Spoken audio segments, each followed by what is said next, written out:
आज हम लोग जिस मूवी के बारे में बात करने जा रहे हैं उस मूवी का नाम है मालीजिया।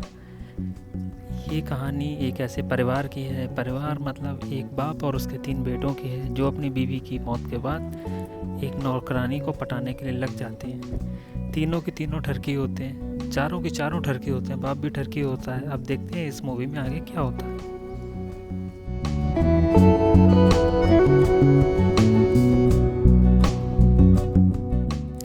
मूवी की स्टार्टिंग में हम लोग देखते हैं कि उस आदमी की जो ठरकी होता है उसकी बीवी मर जाती है। उसका अंतिम संस्कार की तैयारी चल रही होती है, लेकिन उसके जो तीनों बेटे होते हैं उनमें से किसी को दुख नहीं हो रहा होता है। तीनों की तीनों जो हैं वो झूठे रोने का नाटक करते हैं, लेकिन वो झूठा रो भी नहीं पाते। और इस बीच उनकी नज़र एक औरत पर पड़ती है जो कि उनकी आंटी होती है, और बड़ी गंदी नज़र से उसको देखते हैं।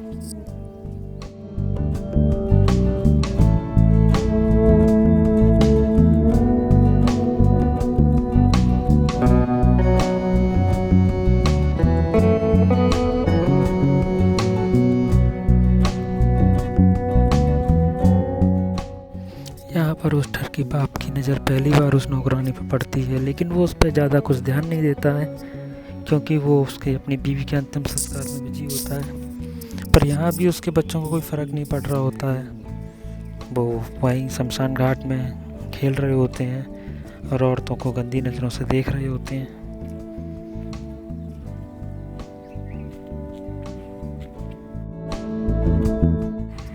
शमशान घाट से घर आते वक्त ये सभी लोग एक गाड़ी में वापस आ रहे होते हैं, साथ में इनकी आंटी भी होती हैं। लेकिन जो इसमें बीच वाला लड़का होता है, जो कि इस कहानी का मेन कैरेक्टर है, हीरो है, वो अपनी आंटी के साथ गंदी हरकत करता है, उनके पैरों के बीच में हाथ डालता है।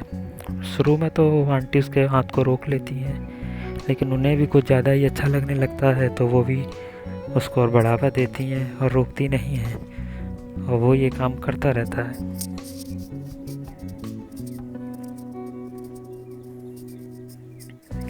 जब वो लोग घर पहुंचते हैं तो वो लड़का अपने हाथ को ही सूंघता रहता है, और घर आते ही वो लोग डोरबेल बजाते हैं, गेट खुलता है, तो गेट वही नौकरानी खोलती है जो उसके बाप को वहाँ मिली होती है। और वहाँ वो बताती है इन सबको कि मैं आपकी नई मेड हूँ, और घर की पूरी सफाई मैंने कर दी है अच्छे तरीके से। ये सब के सब उसे बड़ी हैरानी से देखते हैं और उसका स्वागत करते हैं घर के अंदर।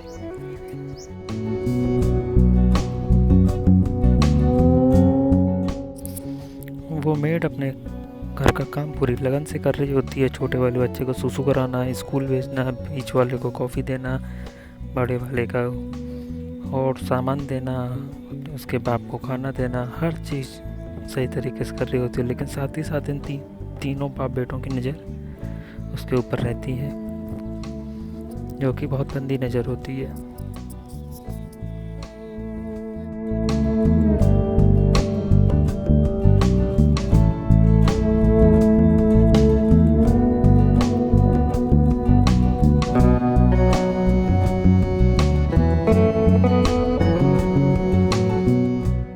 एक बार अपनी कहानी का जो हीरो है वो खेलते खेलते गिर जाता है, जहाँ से उसके नुन्नू पे चोट लग जाती है। वो अपने टूटे हुए नुन्नू को लेके घर आता है, जहाँ पे घर की नौकरानी जो होती है वो उसकी दवाई लगाती है, और वहीं वो अपनी जन्नत को प्राप्त कर लेता है। ये सारी की सारी बात वो अपने दोस्त को बताता है, जो कि उससे भी बड़ा ठरकी होता है, और बड़ा चढ़ा के बताता है कि मेरी नौकरानी ने मेरे साथ ये किया वो किया, हम लोगों ने रात में उल्टी सीधी हरकत करी। तो उसका दोस्त कहता है मुझे भी तेरी नौकरानी संग ये सब करना है।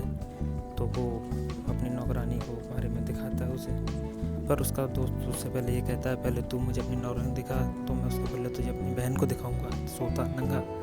तो वो अपना वादा पूरा करता है। तो कहानी का हीरो कहता है चल पकता आने पर मैं भी चल तुझे दिखाता हूँ।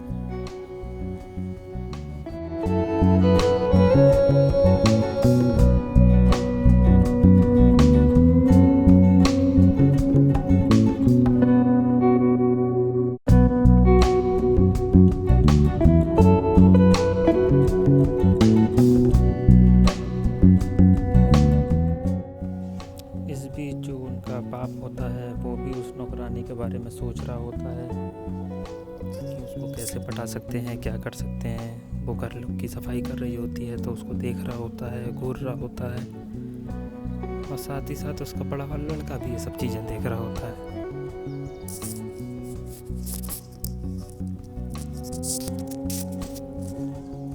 और उनको ये सब करते हुए वो नौकरानी देख लेती है तो उसका बाप जो है अपने बड़े वाले लड़के को डांटता है उसके सामने अपने आप को अच्छा साबित करने के लिए।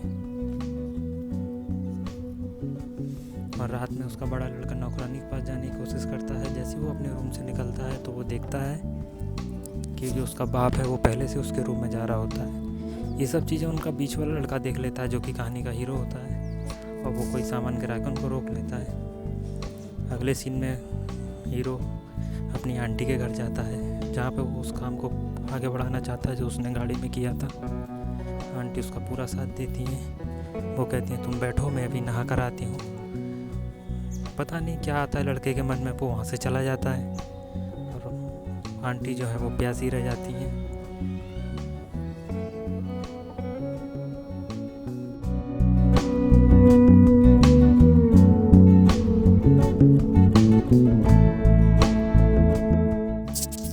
फिर आगे सीन में देखते हैं ये सब लोग अपनी दादी के यहाँ जाते हैं जहाँ पर उसका बाप जो होता है वो नौकरानी से शादी करने की बात रखता है, लेकिन उसकी दादी मना कर देती हैं। कहती हैं कि एक नौकरानी को हम अपने घर की बहू कैसे बना सकते हैं, जो कि उसकी मरी हुई बीवी को बिल्कुल पसंद नहीं आएगा। ये बात ये कहानी का हीरो सुन लेता है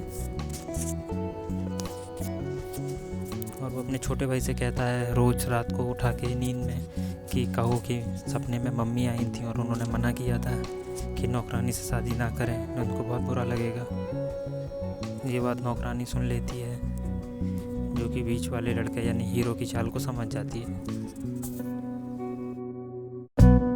ऐसा वो दोबारा अपने भाई से कहने के लिए कहता है, लेकिन उसका भाई मना कर देता तो वो खुद ही नाटक करता है कि इस रात में सपने माँ आई थी और उन्होंने ऐसे ऐसे कहा था मुझसे शादी मत होने देना। पर ये बात जो है वो नौकरानी फिर से समझ जाती है कि ये लड़का मेरे साथ ही नहीं होने देना चाहता, वो नाटक कर रहा है। फिर वो नौकरानी जो है वो हीरो को सेड्यूस करने की कोशिश करती है, तो पता नहीं हीरो के मन में क्या चल रहा होता है, वो मना कर देता है। इस बीच उसको फिर अपने दोस्त से मिलता है जो कि बहुत ज़्यादा हरामी होता है।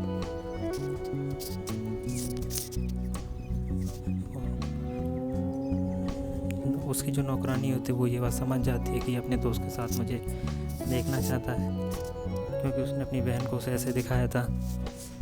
तो जब दोनों होल से देख रहे होते हैं तो अपने नौकरानी कपड़े उतारना शुरू करती है और दोनों दिखाती है। तो उसका दोस्त जो होता है वो अपने हाथ को अपनी गलत जगह ले जाने ही वाला होता है, तो वो देख लेता है हीरो और उसको घर से निकाल के बाहर कर देता है। नौकरानी ये चीज़ देख लेती है। फिर अचानक रात में खाना खाते खाते लाइट चली जाती है, तो उस बात का फ़ायदा उठा के अपनी कहानी का हीरो जो होता है वो नौकरानी के संग टॉर्च से डराता है, उसके संग खेलता है और उसको सेड्यूस करता है। नौकरानी भी समझ जाती है कि यही मौका है, मौके पे चौका मार दिया जाए। दोनों इंटीमेट होते हैं एक साथ, मज़े करते हैं रात भर।